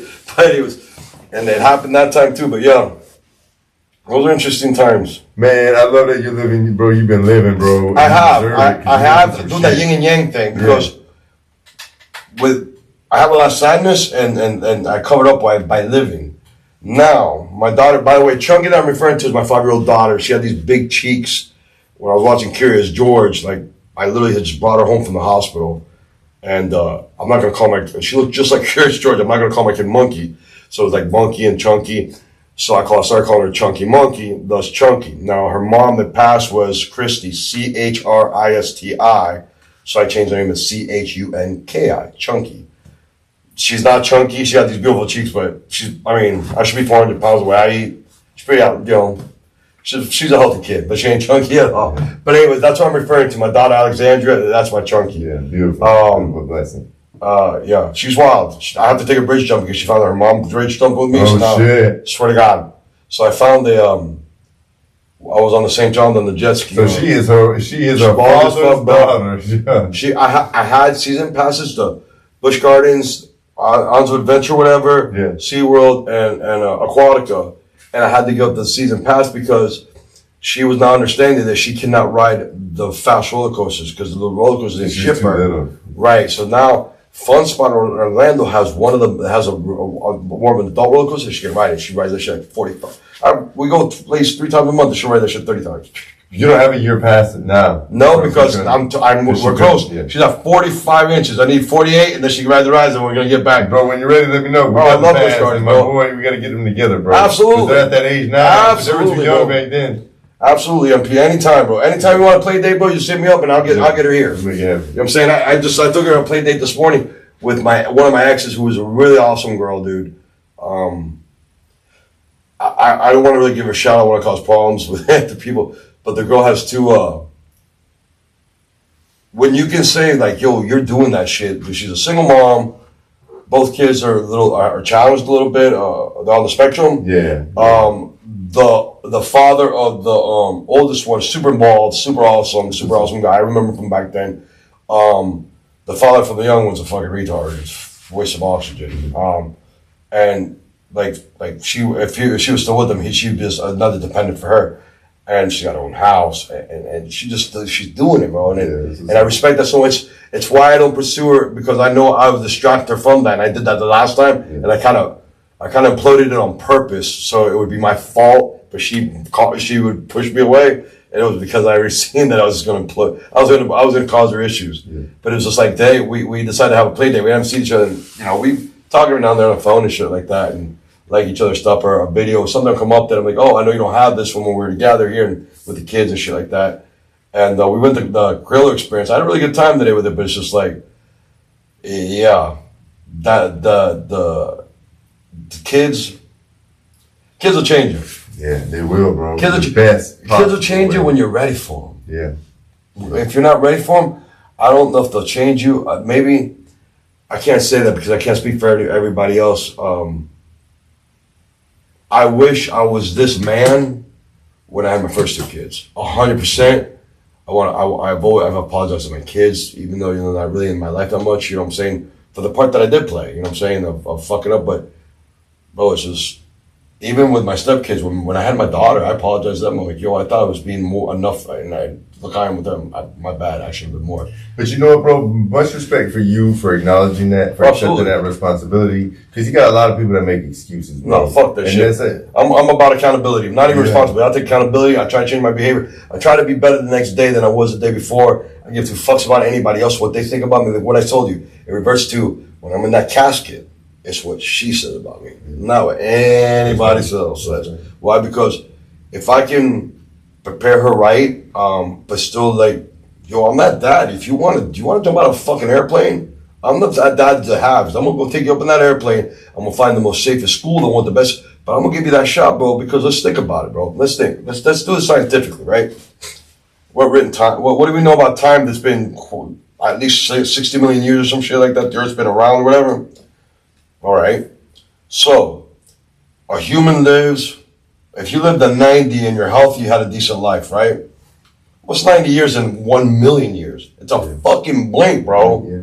So in that blink, what is worth? Do everything you can. Yeah. You know what I'm saying? I'm gonna experience every fucking up and down that this earth will give me, and maybe even beyond the earth with what's going on with, you know, with time, with the future, you know. But it's I don't want that meme that says when I'm in my casket, I don't want to be fully preserved. I want to be fucking scarred up, tore up from the floor up, wearing a shirt saying, "Woo, what a hell of a ride that was." Yeah. That's where I live. That's where I live.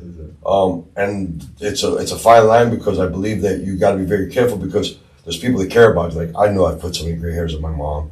Showed up at the hospital, my ear hanging off from a motorcycle wreck. Bro, you know, so I was gonna mention that. Oh, Buck was there. Buck was there. Yeah. He told me, he's like, bro, I thought we lost him. Yeah. He thought he lost you, bro. Bro, listen, man. You know my goal. You know what my talent is. I'm like a lizard. Didn't you almost lose your head, bro? Bro, my ear. But didn't you like almost lose your head? What happened is, from what I'm told, is the bike. I don't know what happened, see, because I blacked out. The bike came up in a wheelie, and I got in gravel, and it kicked like that. And Christy she was on the back, because I didn't want her on her bike, because her bike was at the hotel. She knows how to ride her own bike. But she was that clutch up and being in traffic with that old R6, and it kicked her off. She had broken to her back. We found out 3 months after and it fucking kicked and threw me into a stop sign without spying. So like this right here that looks like a sunglass is that's scar tissue. They had to reconnect my ear here. Yeah, I look like the Elephant Man. I know your mom flipped. Bro, listen, all I know is I remember I came to the ambulance once. I came to it in the CAT scan machine once. Yeah. And I came to the doctor saying, because for HIPAA, you can't, my family, she goes, can we tell your family what's going on with you? I'm like, wait, what, my family? And I look up and I'm seeing my sister and my mom. I have no idea how they got there. To me, it's been a minute, bro, since I was on the bike. It's been like fucking 8 hours. You know what I'm saying? I was in and out of all of that. Yeah, and it just happened. Bro, I looked at my mom and I see her face and I said, I'll sell the goddamn bikes. That's what I said there. Me and my mom had made a deal about her quit smoking, etc. This was 2015, I think. Well, my mom still smokes, and now I have $100,000 worth of motorcycles in my living room, because I don't have enough room in my garage with all this shit in my garage. My cars, my other motorcycles, my skis. That's just like JP got a living room full of motorcycles. You know. Some people have art, but DJ Loops, he has motorcycles. Like, some people collect guitars in the living room. That's what it is, bro. That's what it is. It's like, Did you have a bike shop for a minute? No. I had a race exhaust company. So what happened is, I bought Christy bought me, she got into riding with me a lot, and the kids were getting a little older and spending more time doing their own things. So Christy wanted to start kind of just going on rides where we go to Miami, some decent distances. My bike, I still have that one. It was it's an 03R1, and we went to Miami, and my stator went out. So she was like, "Oh, you need a bike, this and that." Well, I had always wanted. America didn't have a sport bike, but they finally did. It was Eric Buell, but they made one that's called the Eric Buell Company or whatever. So EBR 1100RX. Problem is, it went out of business like it always does. Harley screwed them over, so you could buy them, basically steal them, the pennies on the dollar. $20,000 bike for $10,000. She talks me out of it because she's scared it won't be able to get parts. Blah blah blah. But there's enough parts now. The company's back in business again, anyways. At the same time, I'm reading this review and seeing this Aprilia. So basically, 2 weeks later, I got Aprilia in the house. So we can go and travel, etc., etc. Well, this thing is stock, and this would have been 2000. This is like 2017, and we got ahead. We got where we were really comfortable and like where we could travel and do the fuck we wanted. Right around right when COVID happened, we had refinanced. The interest rates had dropped. We got really good financial place right around when COVID happened. So at this time before, no, we weren't money rich, we weren't like that. So for me to go spend $2,000 exhaust we just paid $15,000 on a motorcycle, it's a lick. So instead I started figuring out how to source parts from China, this and that, and I came up with my own exhaust. At the same time, this guy who was really big into kind of what you're doing, he was getting a YouTube channel going on and everything. And I call him the used car salesman because he could sell anything and he would get people to sell them anyways. He became my business partner. The reason I call him used car salesman because he ended up screwing me over. I didn't really lose, but I had to do more work just to make my money back. But at least I got the experience, and it was another, like I said, one of the sayings that I've learned is I don't ever lose. I either win or I learn. You know what I'm saying? Win or I learn. You know what I'm saying? So that's why I'm so pissed off with some of the bullshit I've run into, because I knew better. No matter how hard I tried not to let it happen, it was just like, yo, sometimes it's like that hurricane is going to hit your house no matter how hard you try not to hit your house. You know what I'm saying? If you're in that path, it's meant to happen. But it was definitely one of those things that he had me come over, and we ended up going into business. You know, I invested in, and we started this business. And I ended up sponsoring a bike at the Daytona 200, which is kind of cool because I got to be in the pits, watch, motorcycle race, watch these bikes do 190 on the fucking bank. Fucking those dudes are nuts, man. I ride hard, don't get me wrong. I wouldn't try. I love that. And you're right there on the, Yeah, I took the kid there, and so it's cool. So I got to, I invested, I think with everything said, I had invested about 10 grand, and I probably made my 10 grand back, but if it went by hours I put into it, I made maybe a penny an hour. Yeah. You know what I'm saying? Because I was supposed to be in the background. But you were loving it though, right? Well, yes and no, because the point was I had other things going on. I was supposed to be more of a sign partner, and the changes that I seen that I thought that he needed to do to make this work, he didn't listen to me, and then at the end ends up having to make these changes anyways. Plus, it was a lot of dealing with China, and because you would send, we come up with a design, draw it up, and then you have to have somebody that actually knows those CAD programs, all that bullshit. You have to outsource. Then I would send that. Then I have to send that to China. They build us a prototype exhaust and all that bullshit going on. So it's cool. I still have some. Like the one that raced at Daytona, I kept it. That when the sponsorship was over, the racer, he gave me the can back, so I have that can. So like I said, I have some cool memories. It was an experience. Would I rather spend my days or my time doing something else? That I don't know. Not looking back, because I still said you have that experience. Yeah, I had a motorcycle exhaust company. I was able to sponsor a bike, and I was in Daytona in the pitch. So it's cool. Yeah, you know what I'm saying. So that's what I had. But yeah, pretty much. The last exhaust I did was for one of those supercharged. It was a mid-pipe for one of those supercharged Kawasaki H2s, and the owner was the first time I ever heard of Bitcoin. It was the first time it came up like 12 years ago, and what he had told me was he used to get paid in crypto because he did about a data entry, and then the first time he sold out, nigga had the BMW, the electric one, the i8, and then he had the H2 he just bought, H2R. Then he had the ZX10, and then his wife had the ZX4. They had all the black bikes like that, and so I did the bike. So he was flying back in, and he told me, he goes, I'm like, bro, your bike's ready for delivery. He's like, oh, can you just drive it to my house? I'm like, absolutely. When I tell you that bike scared me. Now one of the bikes I have now scares me. That one scared me like that. But, yeah, bro, I can't fuck with them bikes, bro. I done lost too many homies and damn near lost you, bro. Yeah. So I hope you ain't riding them shit. Well, I know your ass still riding them shit. I do. I'm not. Wait, listen. So I went up to my best friend's 50th birthday was April 30th. So he asked me. All he wanted to do was he has some of my bikes at his house, and I have no room at my house. And his dad's the one who got me in the cars and racing, etc., etc. Anyways, long story short, with that one is he ended up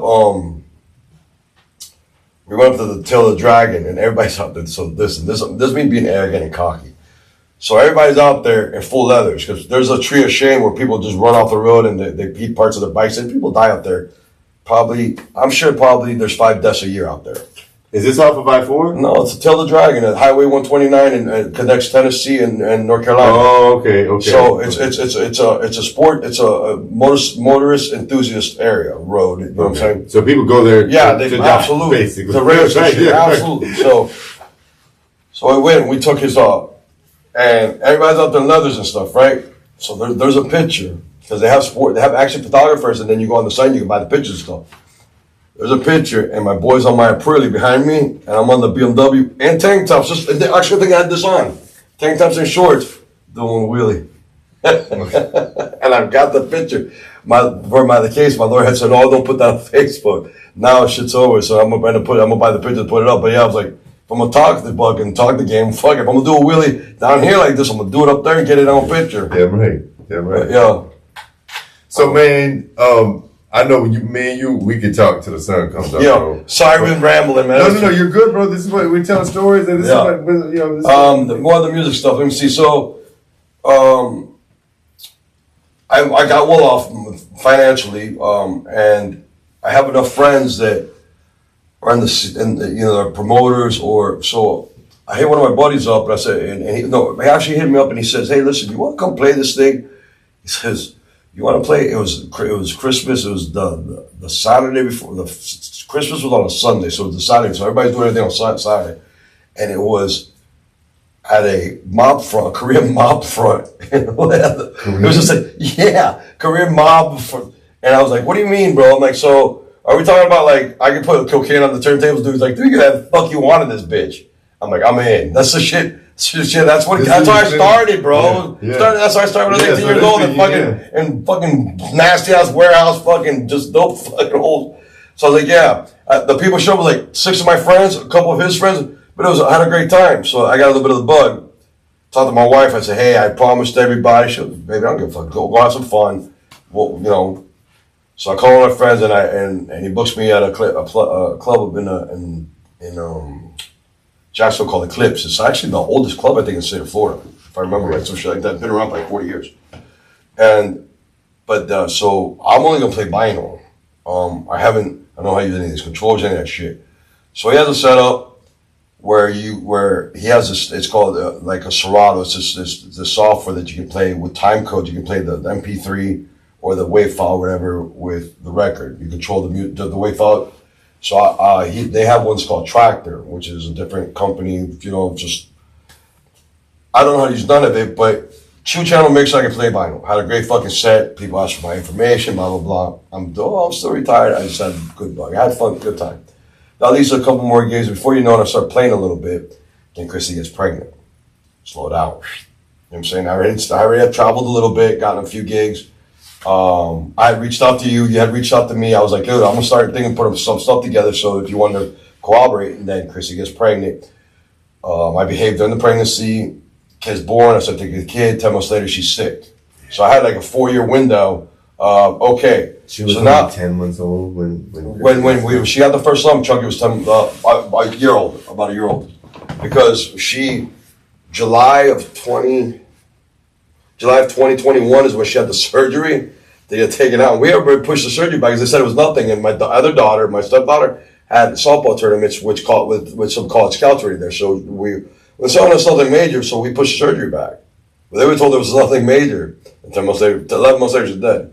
So that's the thing. It's like everything went crazy. So then I was like, I got where I wasn't enjoying playing anymore, and I still don't. Every now and then, like the turntables, I set them up. And then, we have the after parties, and then my friends show up with this control. I just put the tables on my house is pretty big, so I have the back room. I just put them on the couch in the back room because we leave the turntables facing the big room. But it's just this. This is the thing. I'd rather spend time playing with my daughter. Now, as I've told you personally, I've got her in martial arts, but that's just for exercise.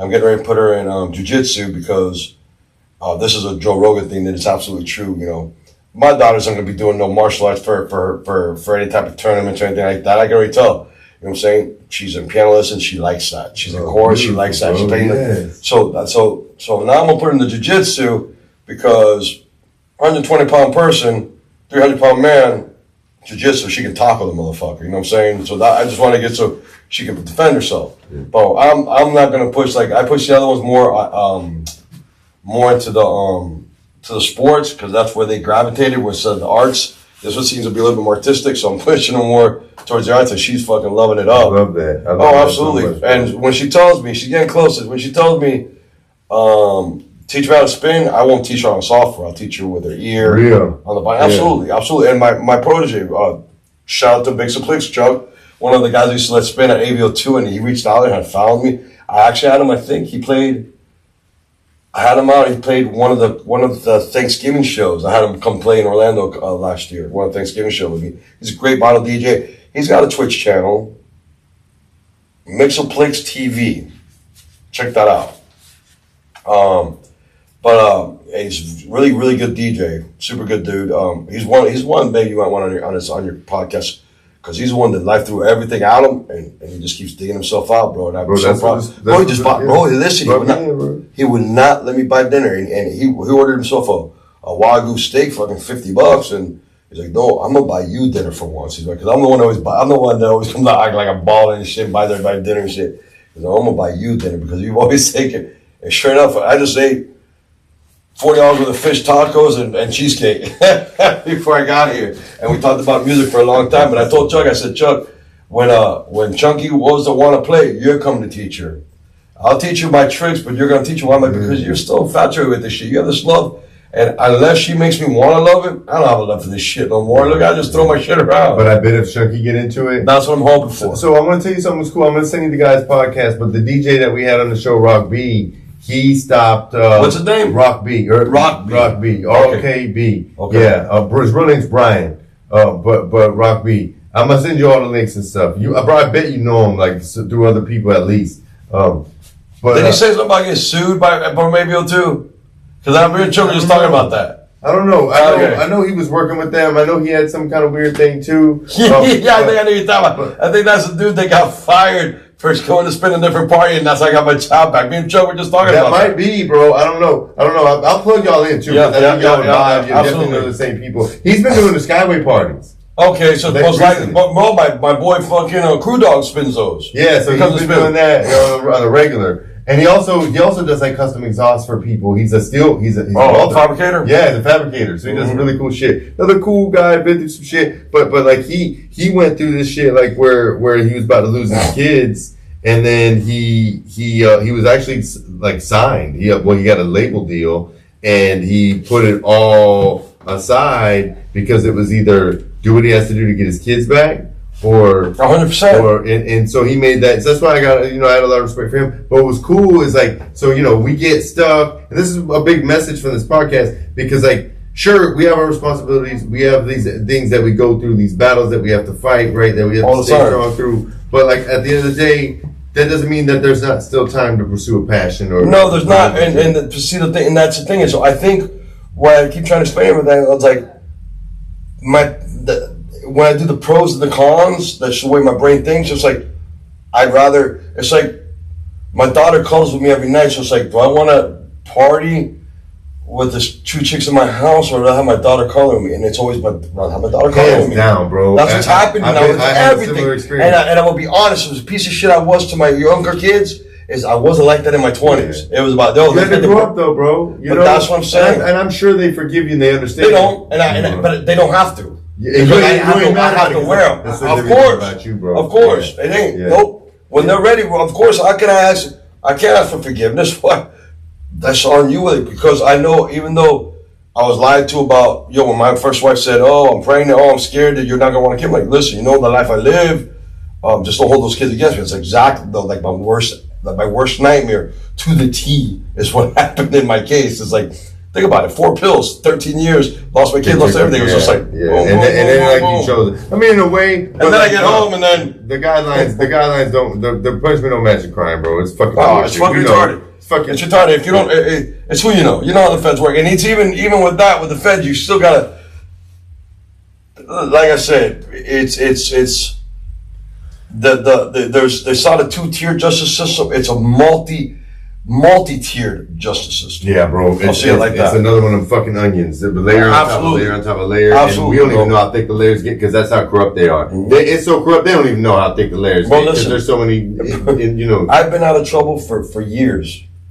Literally going to buy my house and I have to deal with. I have to go to court for this stupid shit to try to charge me with a felon for. The cop said I was running from him. I was sitting at a red light, and he's in an unmarked. And I said to him, like, what made you? And this all happened in a 1 mile. Like, he started the chase, stopped the chase, and started the chase on 1 mile. What kind of fleeing and looting was it if it was in 1 mile, and I'm sitting at a red light?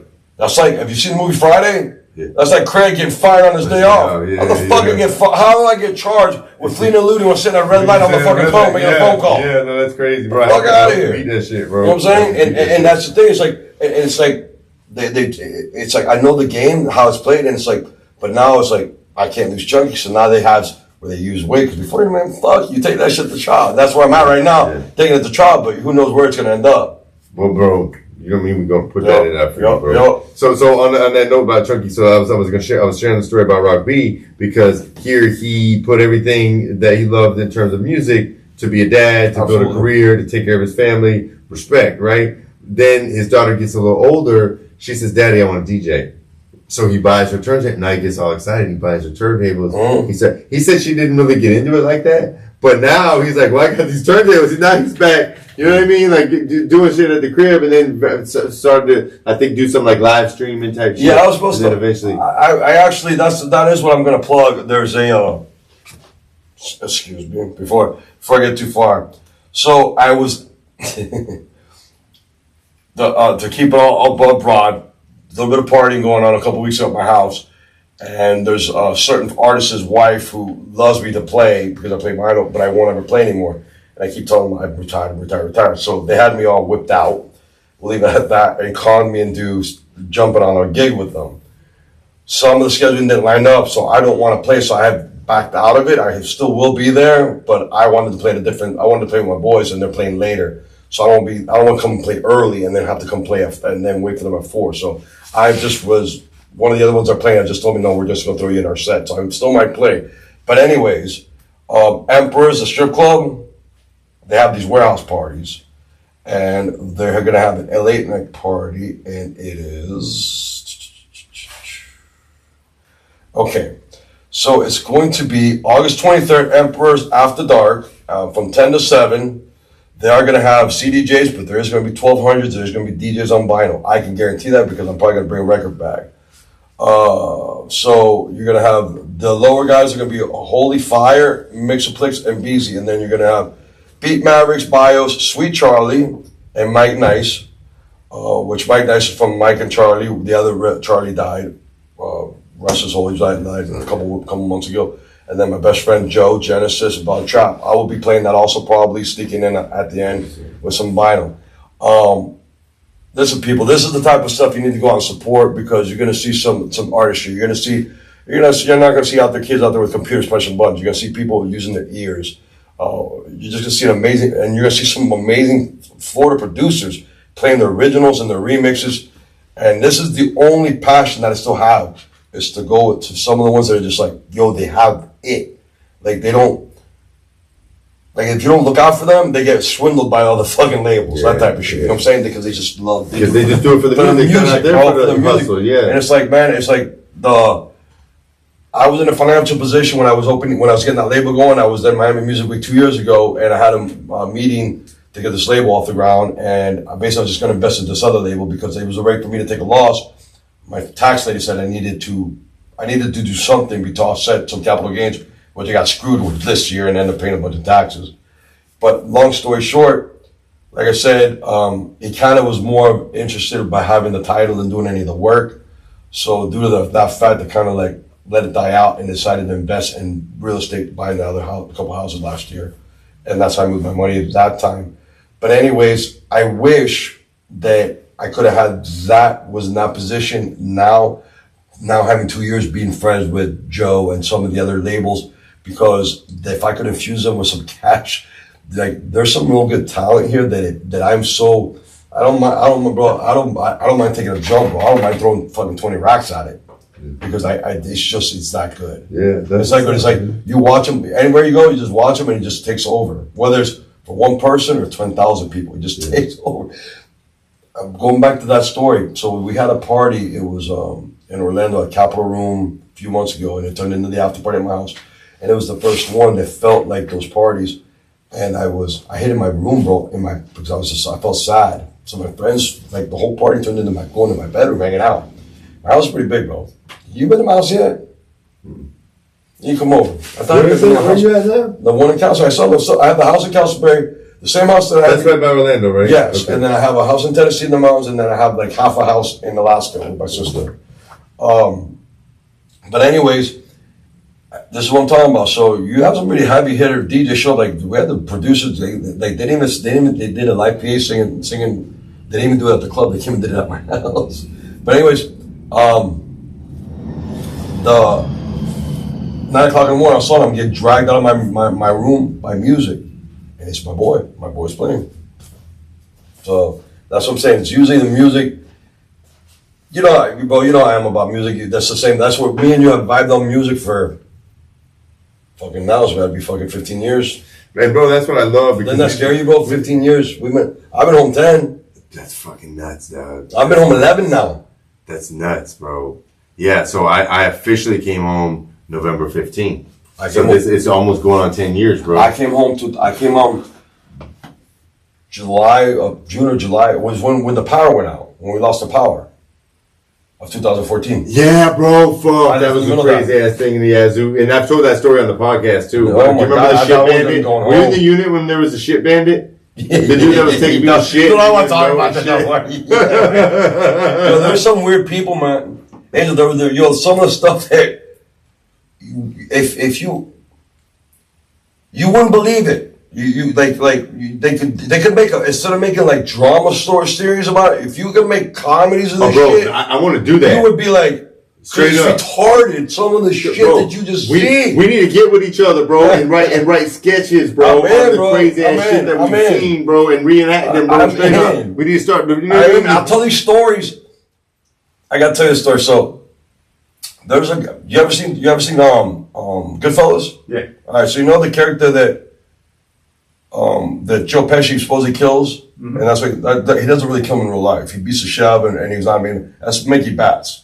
Mickey Batts was at Coleman Medium with me. I used to train the guy because I would see him when I was at Coleman, which is 45 minutes up the road. My girl would come see me at least every other weekend.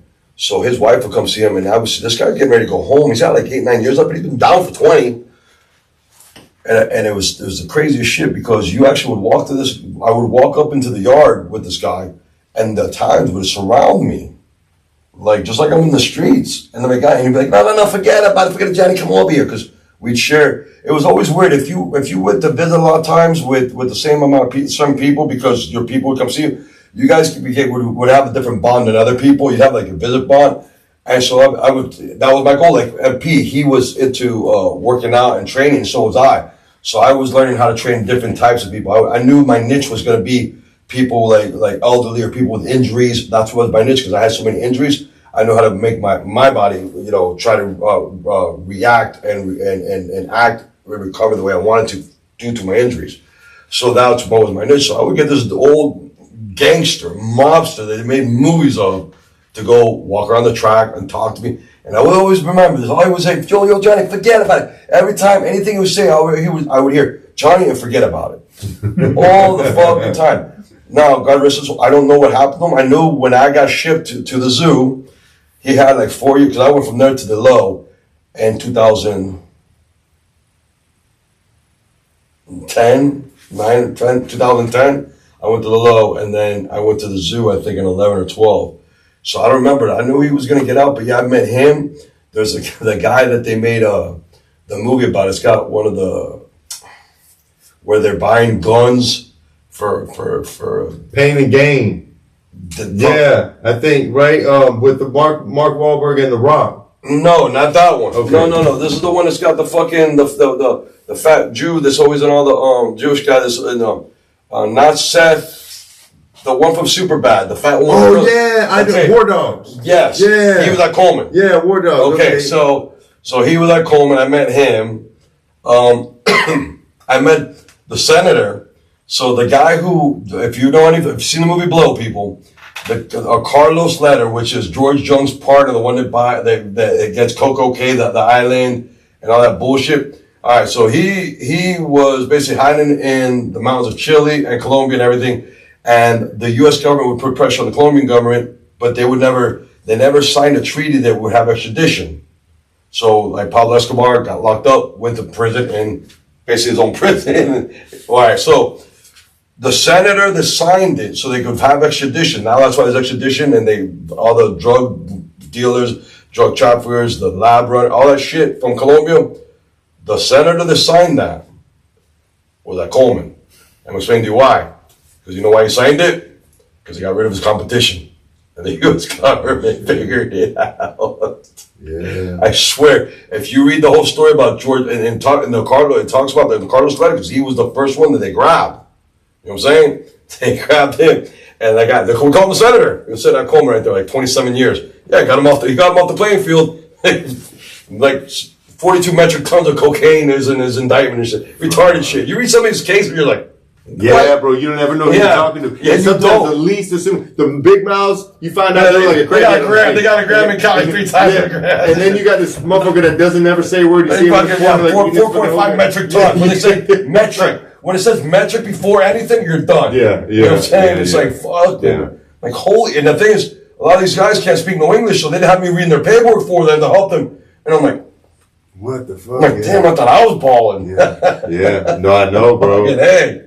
So, bro, I want to make sure, because we got to wrap things up soon, but I want to make sure that, you know, you get your story out, how you want to get it out, if you have any questions. I'm glad I'm coming back that time when I'm more focused and stuff. It was just, no, bro,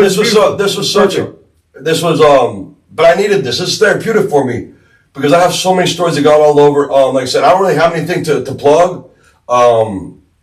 Besides that show that I want people really to keep following music and keep following the art, even if people like me kind of lost some of it because the music that I'm talking about is like we created this own sound in Florida, and I want to keep it alive. Yeah, you know what I'm saying? Absolutely. Where things have got commercialized and everything, I still want to keep it alive. And I like that it crosses a lot of different boundaries because, like, even some of my music, like I could collaborate with some of your vocals. I've even told you that before. We're gonna do that. We're gonna make that happen. I gotta get this. I'm getting to the point now that I have gotten froggy to get back in the studio. As soon as I'm done dealing with this thing where I know what's going on exactly, I already told the 2 producers that I've got concepts and ideas, and even I got some licensing to a couple vocals that I want to use. That I might do something and get back into it, and you know you're gonna be a phone call anyways. As I told you, I have an idea that I want to use somebody that deep ass fucking. You sang in that song. You sing this one and you go up and down in your vocal octave. I'm like, yo, I didn't know you were a fucking baritone like that. You know what I'm saying? And I was like, I could use that. But yeah, thank you for having me. It was fucking great. I will tell you that. What I walked into was amazing because that's the same stupid shit I used to be in. His earlier podcast was awesome. So he knew all the sites. He's like, I was like, yeah. So bro, Cliffs for Silver, I know about that one. So real quick, bro, I just wanted you, because I know you got some jewels, bro. Just drop some advice for anybody watching this, going through something. Listen, man, this is this thing. All right, what I tell my daughter, like everybody says, when it's not how hard you fall, it's how you get up. No, the easiest thing is to just get up. Get up no matter how you recover. If you get up, if you make that first step, you can't succeed until you make the first step. And to just get that mentality. If you don't lose, you win or you learn. Now, if your ass isn't learning, that just means you're hard-headed. If you want to be hard-headed, it's like the people, people that are gamblers, bro. They win and they're upset that they still won. It's like they have to have that loss feeling. Yeah. And it's like, I've been lucky. I really didn't understand it, but I've been lucky because my daughter has grounded me and she has taken care of me more than I've taken care of her. And she's only been 5 years old. Amen, bro. You know what I'm saying? Yeah. I've cried on my child's shoulder, bro. She's been very empathetic for a child. I've been blessed. The homies that are still locked up, I still communicate with a few of y'all. You guys pretty much almost all home. Yo, don't come out with the same bullshit. Cause all it does is lead us back, bro. There's a couple of us that that have fallen back, and it's just like, come on, man. You know what I'm saying? Yeah. But that's all I have to say that because I don't know how. Everybody tells me I don't know how you do it. Well, I don't know either. I get up every day and I just try not to. What am I gonna do? Kill myself? That's stupid. You can go out like a fucking punk, and then all the shit you talked to your whole life will be like, hey, it's full of shit. I'm too arrogant for that. Man, I love you, brother. I appreciate you so much, man.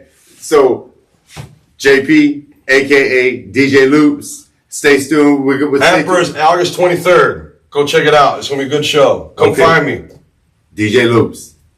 So we stay tuned. We're gonna eventually do some music, promote it. We'll be back for another episode. Absolutely, absolutely will. And thank you so much for coming. Thank you for having me. It was. I told you I was going to do this, and this is the only time that I was like, let me sneak out here real quick, and I did. We made it work even through the monsoon. Thank you so much, bro. Absolutely. Thank you for having me. It's Live Struggle Legacy. If you haven't already done so, please hit that subscribe button, hit that notification button, get active in the comment section. If you're listening on a streaming platform, make sure you hit that follow button, hit that save button, and make sure you rate us. And if you're looking for if you're looking to promote your business or your brand, holler at me. We're looking for sponsors. It's Live Struggle Legacy. We building pyramids. At Autism Acceptance All-Stars, it's more than awareness, it's action. When you sign up at the AAAS.org, you join a movement for acceptance, inclusion, and real impact. Don't miss our Memories Delivered program. We bring professional photographers right to the homes of autism families, capturing genuine moments in the comfort of their own space. Becoming an All-Star is free, but the difference you make is priceless. Visit the AAAS.org today. Be seen, be heard, be an all-star. If you'd like to promote your business on the show, please DM us for sponsorship opportunities. Thanks for tuning in. We out. Live Struggle Legacy. It's a whole movement.